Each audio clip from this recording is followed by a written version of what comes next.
So for those of you who don't know me, I'm Diane Krakora. I am principal for the Americas for PartnerPath. And I don't know if you were at the awards dinner last night, but we are very honored to be Partner of the Year, and that is all, thank you.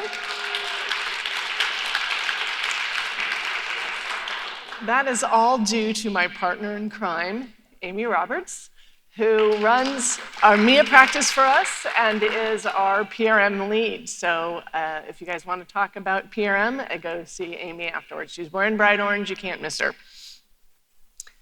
So today I'm going to talk about a customer that we had, very large enterprise software customer who changed their entire partnering organization to focus on the partner experience.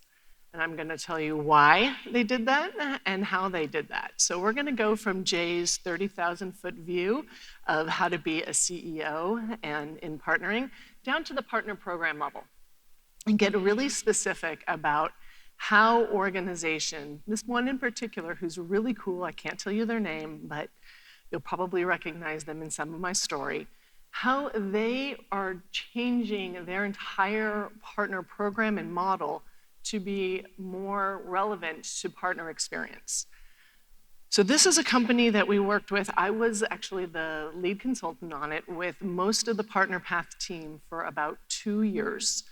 And we were able to work with them throughout this entire experience. And let me tell you why we got the opportunity to work with this, again, multi-billion-dollar enterprise software company that is very cool. And the way we got to do this is for 25 years, we've been working with technology companies to help them develop and leverage partnerships across the partnering maturity phases. So from being partner novices to partner-centric organizations. And we have, our services fall into 3 areas that we call measure, think, and do. So we started with this soon-to-be famous company. You guys all know them, and I wish I could tell you. I wish the logo could just pop out from this, because they are on this slide. We started with them just really trying to measure and understand why partner performance was not meeting expectations. So they were having this issue that they thought partner performance, and that was measured with them, what they call partner contribution, and we'll talk a little bit about what partner contribution is, was not meeting their expectations. So once we determined that it was a partner experience issue, and we'll go into how we did that when we talk about measuring, we also then thought about what ways could we improve partner experience. And you'll see there's 6 categories of partner experience, which seems like a lot. These guys are a very big organization. It took 2 years. Don't think that all of your organizations will have these 6 categories or these 20 elements that we're going to talk through today. We know it's a lot. So we looked at what they could do, and then it helped with the processes, policies, automation, communications, and training to actually put these initiatives in place. So that's why it took 2 years to go from kind of a performance-based organization to really looking at partner experience. So as I mentioned, for the short answer is if you need to go to the other session, this is the short answer, and you can leave after this slide. So the answer is they were focused on partner performance, as I mentioned. And they were seeing that this performance and they measured contribution, meaning that they were looking at where along those 28 stages that Jay McBain just talked about of the customer's buying journey, the partner was participating and contributing to that customer's journey with the vendor. So they're measuring contribution, and they're seeing that it wasn't meeting their expectations. So what we worked with them to do is understand that the reason partner contribution wasn't where they wanted it to be is because partner experience wasn't where the partners expected it to be. So experience, and Tiffany talked a lot about customer experience yesterday and employee experience, and we still think that she missed a point of also being partner experience, that this is a three-legged stool, that experience leads to engagement. And Tiffany mentioned yesterday that we all go to a restaurant that we like. We go there more if we had a better experience. The food could have been great, but the experience was horrible, and we all said we wouldn't go back. But if the food was okay and the experience was great, it becomes our favorite restaurant. So experience leads to engagement, and engagement leads to performance. So we need to start with experience and look at what experience are we providing the partners before we're starting to look at what kind of performance we're expecting from them. Okay, let's kind of, oops, that didn't work. There's that thing on the other side. So customer experience, we all talked about that yesterday a lot. It encapsulates kind of every aspect of the kind of the customer's experience with you. Jay talked about the 28 pieces. And there was a build around some data on that, which it's not on there, so I'll just talk about that. So Tiffany mentioned yesterday that she said 80% of the customers that they had surveyed preferred the experience over the product, as we just talked about. Zendesk, a partner customer, did a survey that said that said like, is there Zendesk? Did I hear Zendesk over there? Okay. That 90% of the customers thought that the customer experience was the number one reason to choose the product as well. And IDC indicates that 87% of customers say, 80% of vendors say that they provide an excellent customer experience. So how many of you guys have a customer success team?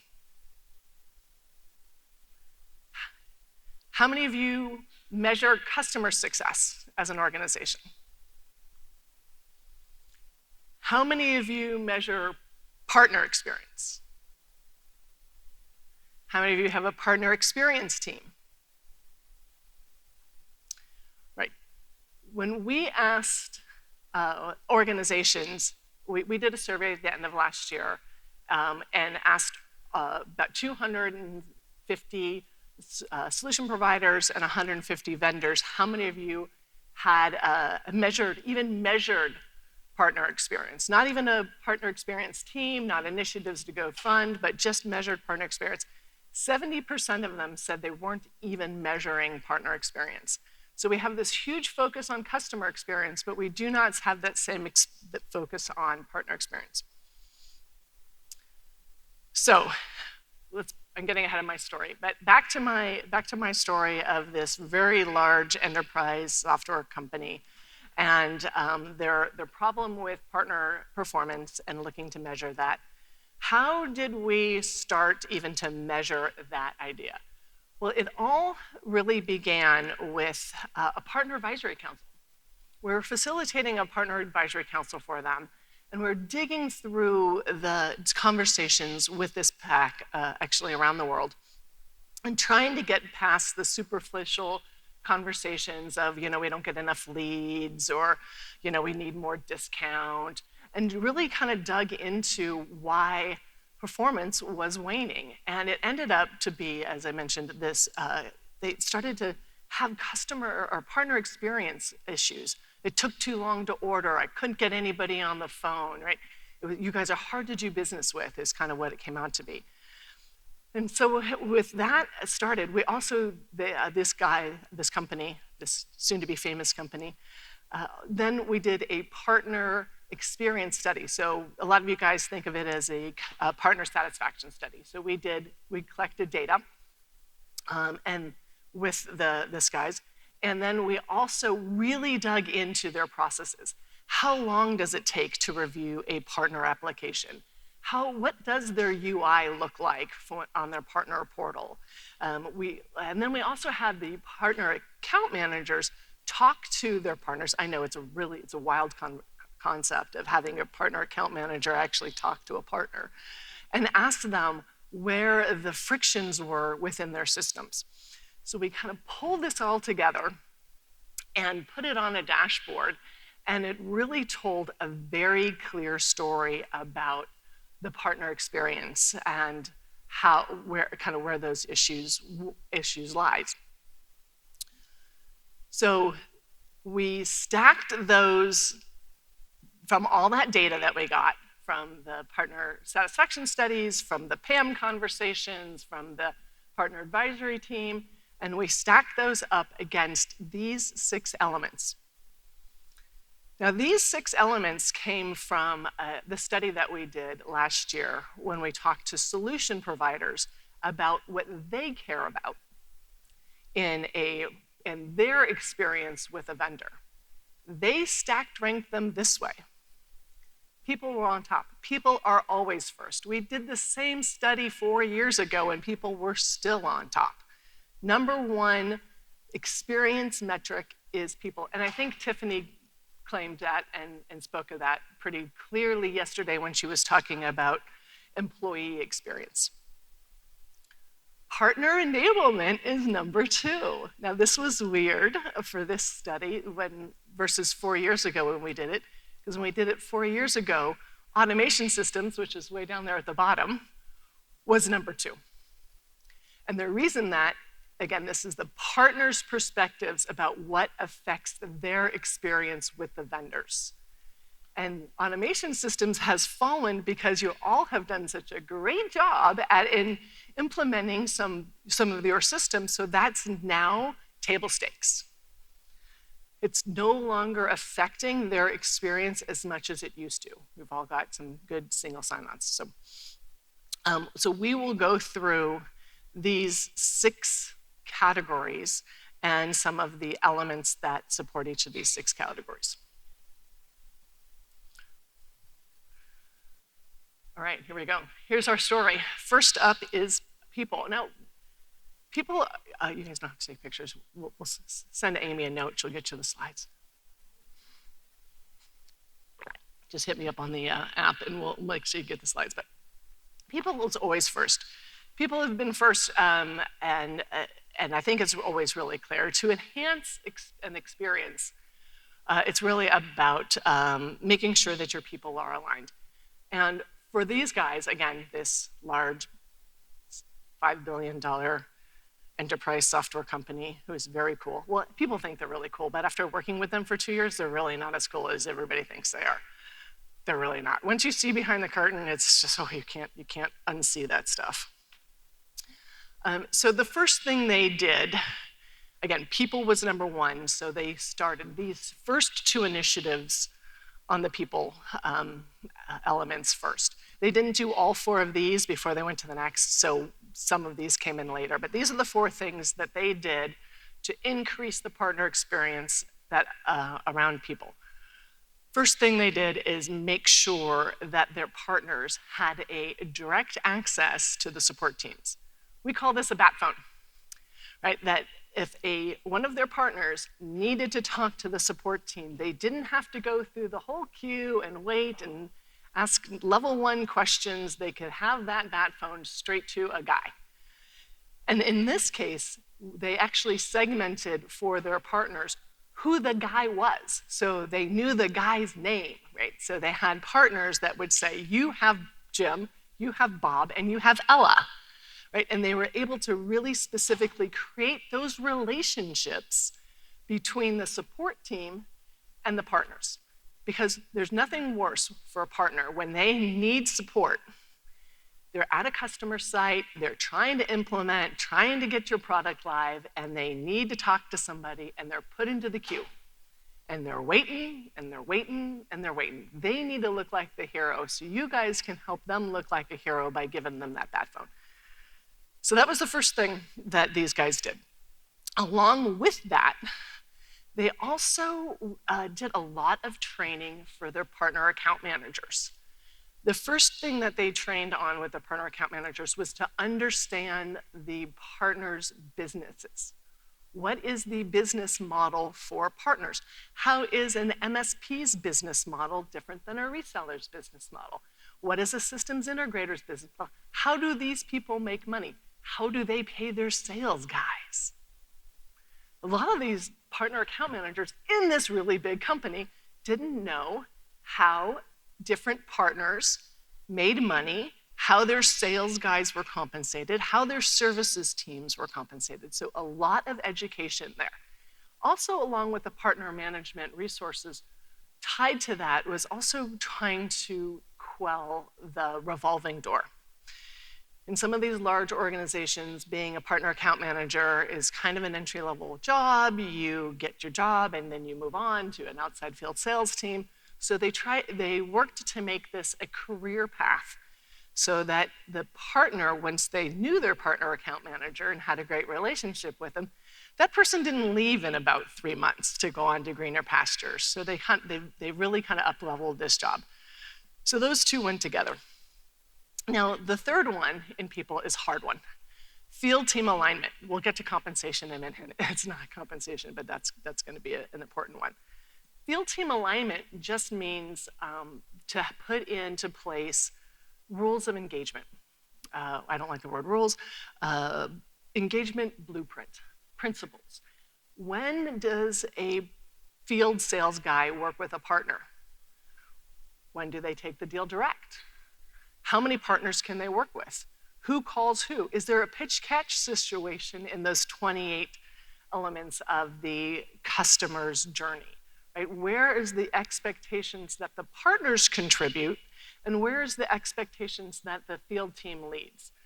They had to define those rules of engagement in terms of that alignment with the partners so that they can give the partner a better experience versus kind of running into the wall all the time and beating their head against the wall on that. And then the last thing, which seemed to be the easiest thing, I thought was going to be the easiest thing when we're working with these guys, which ended up to be really hard in this large $5 billion enterprise platform service software company, was having partners have access to executives.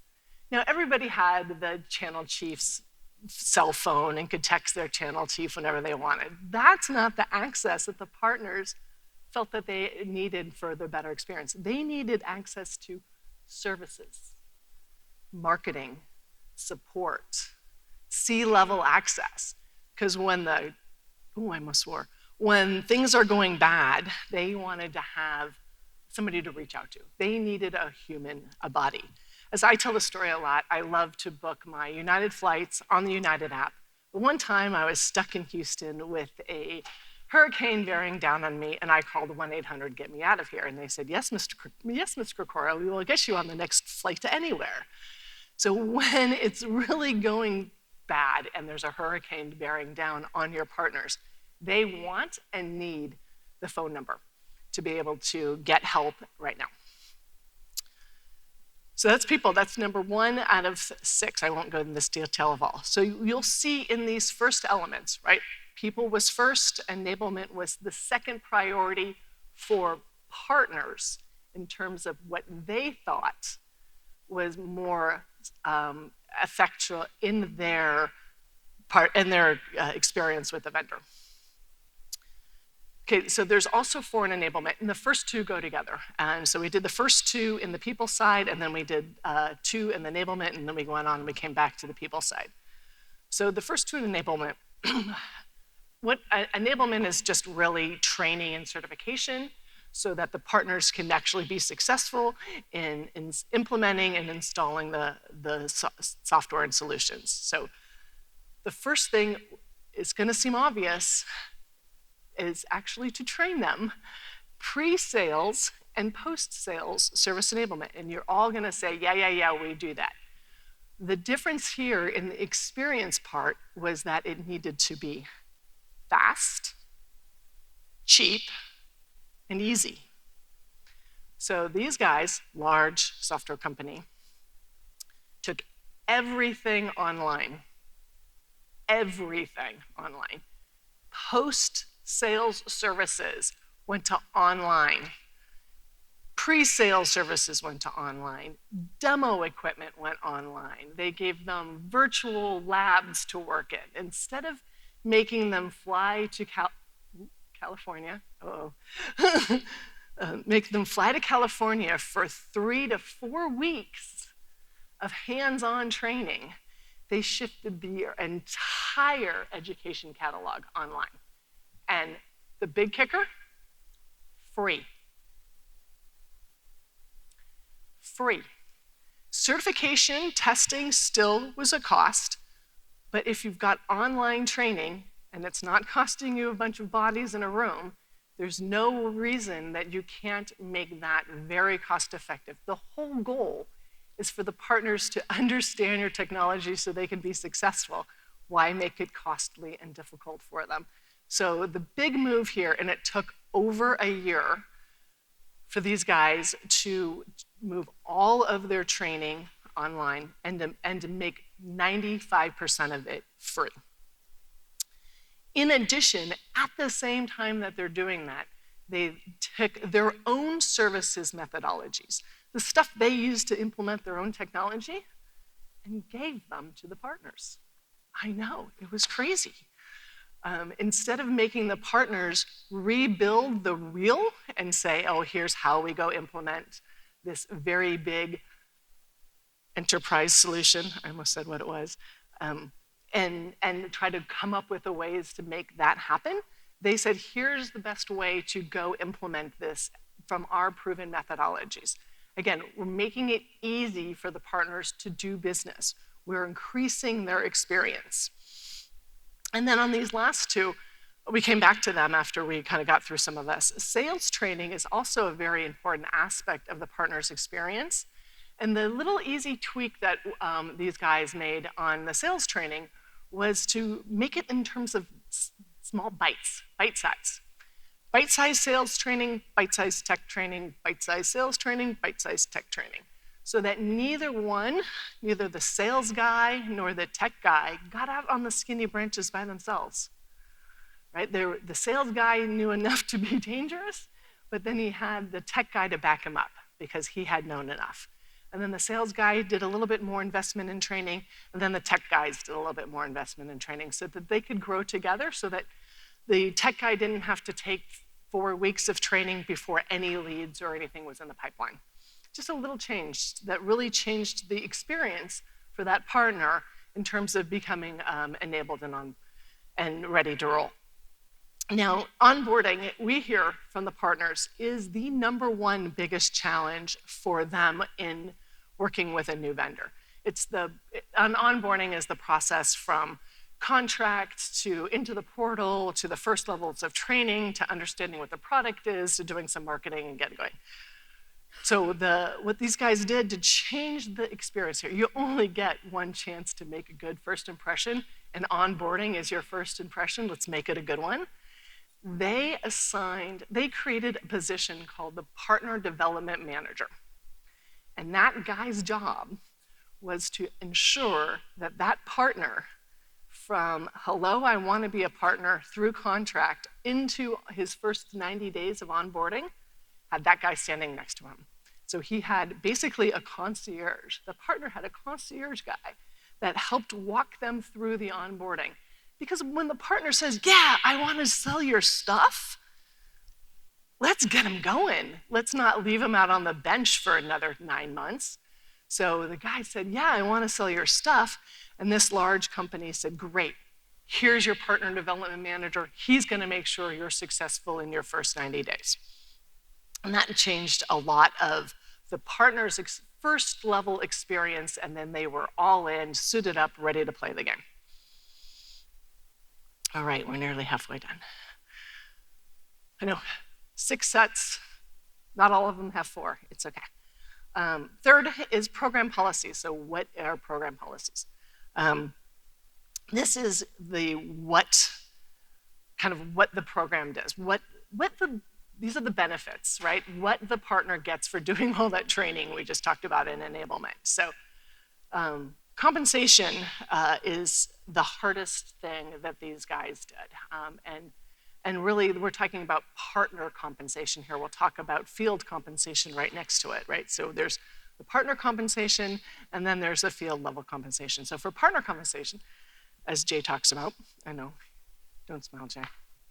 There's 28 28 stages in that customer sales and success life cycle. And they looked at each of those 28 moments and said, where is the partner getting compensated along those moments? Where are they getting compensated from us? Where are they getting compensated from the customer?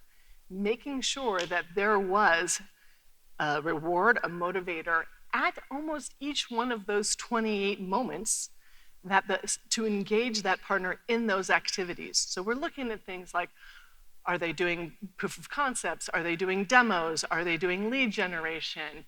Are they transacting? It's still one of the 28 moments. Are they implementing? Are they integrating? Are they training the customer? Are they optimizing the solution? Are they putting other solutions together? So along those 28 moments, looking and really saying, where are they making money from us? Where are they making money from the customer? And being able to highlight to the partners where they're making money, and being able to enhance those revenue opportunities where there might not have been some. Field compensation, comp neutrality, the bane of our channel existence. This is really hard to do, and it took over 2 years for these guys to actually get it through their organization. And the idea is that as a sales guy is selling and a partner is selling, that just because a partner's involved in that doesn't mean that the sales guy shouldn't get their full compensation, that they shouldn't be competing for the dollars to say, hey, I'm a field sales guy, I did all the work, I retire my quota, versus saying, yeah, that partner helped me, so maybe I only retire my quota 50%. So the idea is that the salesperson gets compensated, or their quota retired, at the same amount, if not more, no matter who does the sale, where the sale happens, where the contribution, how many people helped sell it, did they transact directly, did they transact through AWS, did they transact to the partner? So no matter how the sales happen, that the salesperson isn't dinged for that, because this really set up a conflict situation that really hampered, of course, the partner experience. When they would do all the selling, and at the last minute, the sales guy would run in with the PO and say, look what I got, aren't I the coolest thing since sliced bread? So it took a long time, and the biggest fight on sales compensation is with your, of course, finance team, but also the legal team. We had a lot of arguments with the legal team. Okay, and the last two on this in terms of program go together. Program structure. What they did is they took their very siloed program structure. So they used to have a program for ISVs, a program for SIs, a program for MSPs, a program for VARs. Right? So you had to sign up on each of those 4 programs. They had a contract, you had a partner program guide, 4 different programs, and created an overarching structure to that, and made one contract very, very easy to engage into that one program.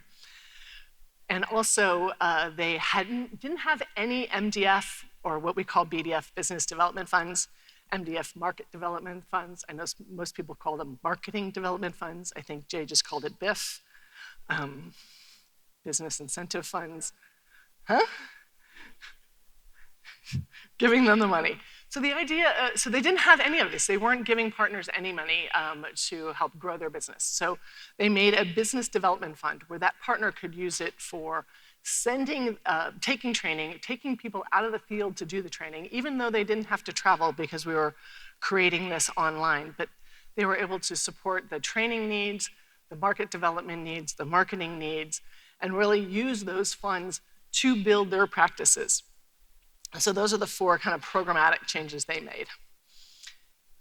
In addition, so now we're getting engagement models. So if program is what you get for doing all that training and doing the services and selling, engagement models is how. How do you engage with the partner? So with these big guys, one of the two things go together. The first 2 things go together, then the third one came in later, as seems to be the standard with with this. We seem to run through all 6 and then come back and do another 6 in the second wave. Flexible roles. So I mentioned that they had a MSP program, an ISV program, a VAR program, a systems integrator program, right? So they have all these different programs. But you sit in a room full of solution providers and you ask how many of them are VARs, they all raise their hand. You ask how many of our MSPs, they all raise their hand. You ask them how many of our ISVs, they all raise their hand, right? These guys are doing multiple things.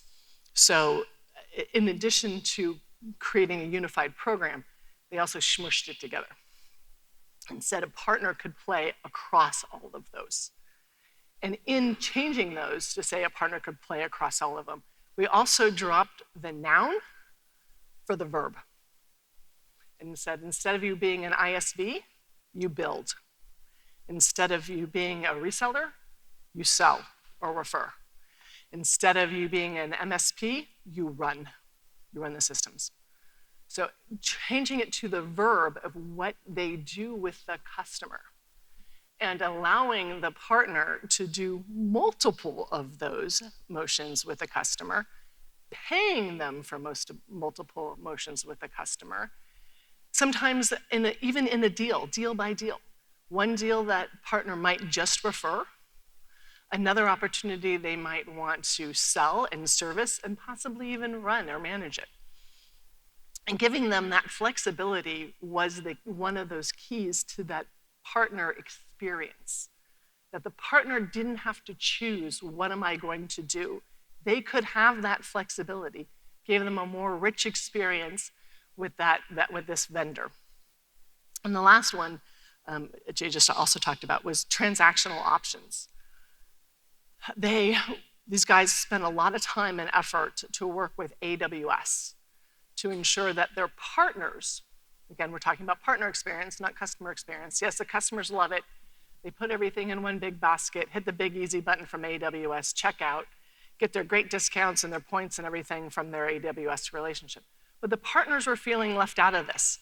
The partner felt that they would do all of the sales and engagement, and then it would go to AWS and they'd lose the customer. Like, woo, bye, off into AWS land. So these guys worked a lot with AWS to make sure that the partner could be tied into this motion, and the partner could see the customer and help them put everything in their basket that they would need around their hardware, software, services to be able to make the full solution. So instead of kind of being lost as they went through AWS, and they were able to kind of engage through this and give that partner the visibility into those transactional options as well. Okay, we're more than halfway done. We've only got a couple left. Favorite, yay, automation. Automation is quite, without a doubt, the single largest enabler of partner experience, without a doubt. And that's one of the reasons that we're all here, and we're going to talk about a partner experience assessment that you guys can do. But really, the automation facilitates innovation, personalization. It gives insights. I mean, you probably heard Brad talk about kind of all the insights last night at dinner. So these guys, this very large enterprise software company, of course, had partner automation systems. They had the ugliest system I had ever seen in my life. I mean, like, ugly. Like, the first half of their partner portal was a hero graphic of a building. Not helpful. So one of the first things we really looked at with them around the experience in the partner portal and PRM system was the interface. Like, how do we make it clean? How do we make it modern? How do we make it look like it came from the century? And get some really great colors and signage in there. And right along with that was single sign-on. And user interface was actually something that went across several systems for them. So they have PRM, but they also have an LMS, and they also have a CPQ, and right, they have a whole bunch of systems. And one of the biggest things that they had not yet done, which ended up on the partner experience priority list, was single sign-on. They were making the partner sign into LMS differently. They were signing on to a PRM differently. They had it like one sign-on for the entire partner company. It was like info@partnerpath.com, and we'd all use the same one. I mean, that's not a very good user experience, right? I wanted to say, hey, Diane, welcome back. Here's the stuff you missed since the last time you were back. We did some single sign-on across those 4 and mirrored the user interface across all the platforms that were single sign-on, so it didn't look like you went to a completely different LMS solution from the PRM. We couldn't get them perfect, but they at least had the same colors and kind of the same nav bars. I mean, this is easy, this is kind of program level stuff, right? So those were the first steps, and then we came back to the last 2, which was functionality, added functionality to their automation systems. And the functionality, they added MDF, TCMA. They hadn't had an MDF or BDF program, so they didn't have any automation for MDF/BDF, and they didn't have any concept of through partner marketing. Again, $5 billion enterprise software company with thousands of partners didn't even consider through channel marketing automation. So they added that functionality as well to make that experience a lot better for the partners, and created 2 partner-level dashboards. 2 partner-level dashboards. One is an executive view. A lot of their partners are global partners or multi-regional, or not just here in the Southeast, but also have offices in California and Texas. And so the executives wanted to see an entire view as a partner of their business with that vendor. Not just I'm here in the Southeast office, but globally wanted to be able, as a partner executive with those rules and rights, be able to see their entire business. So they made an executive level view, and they made a very sales-focused, salesperson view. Not sales management view, but a sales guy. Because the salesperson can only see their deals and match their deals along the sales cycle, and actually had content tied to the deal stages. So if they were in objection handling, boom, content would show up around objection handling in those 28 moments of that customer sales and success lifecycle. See, Jay, I got your 28 moments down. And lastly, these 3 all went together. I know there looks like 3 different things, like we've been talking about 4, 4, 4, and on the previous 5 categories. These things all went together, which is, we're kind of back where we started, a conversation about partner performance. And how do we still need to measure partner performance, but it's a really bad experience if the partner doesn't know what they're being measured on. So we worked with this big company to help the metrics to be, that were shared up in their organization to be relevant to the partner's business model. It's not fair to say, hey, the only metric we care about in this organization is resell, if 90% of your partners don't resell. You can have a great partner, and if they're not reselling and the executives only care about resell, that partner is not going to look like you guys are doing your job. So first made it relevant to different partners, so many more metrics, and not all metrics for all partners. The second one was make it equitable in a global sense. If you're a partner in Australia, you might not have the market, the TAM or the SAM that you have in North America. So you can't say that a partner must have $7 million of contribution across the world to be any value to us if their whole market isn't $7 million, right? So how do we make it equitable in a global sense? And then lastly, these performance metrics are transparent. Not only what the partners would be measured on, but how and when the metrics would be gathered. Is it self-reported? Is it from a customer? Is it the partner account manager, like how do they gather these metrics? Are they coming out of the PRM? Is it from dealer registration? Like how are these metrics being gathered? Because it's not a great experience to feel like when you go into QBR that you're not meeting the bar if you don't know what the bar is. Like, oh, I didn't make the bar, great. How do I make the bar next time? All right, so in each of those, there's 20 of them, each of those 20 initiatives across those 5 categories, these are kind of the 5 things that we did with them for each one.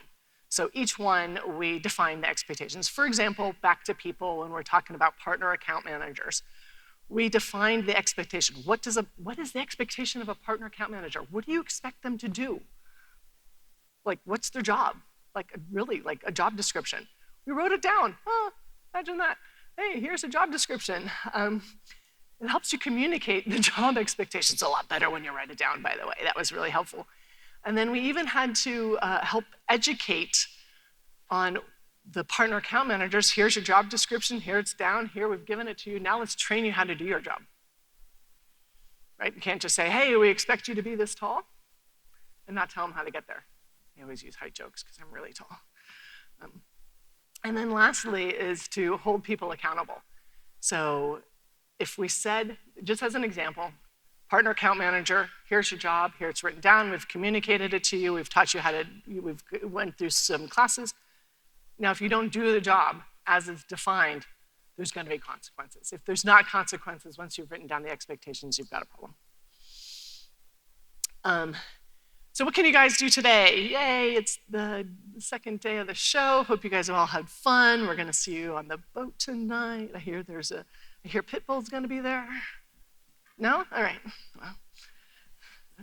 Well, there's a couple of things that you can do right now. One of the things, since we're at a in-partner conference, you can check your partner digital experience. So there's health checks going on out there.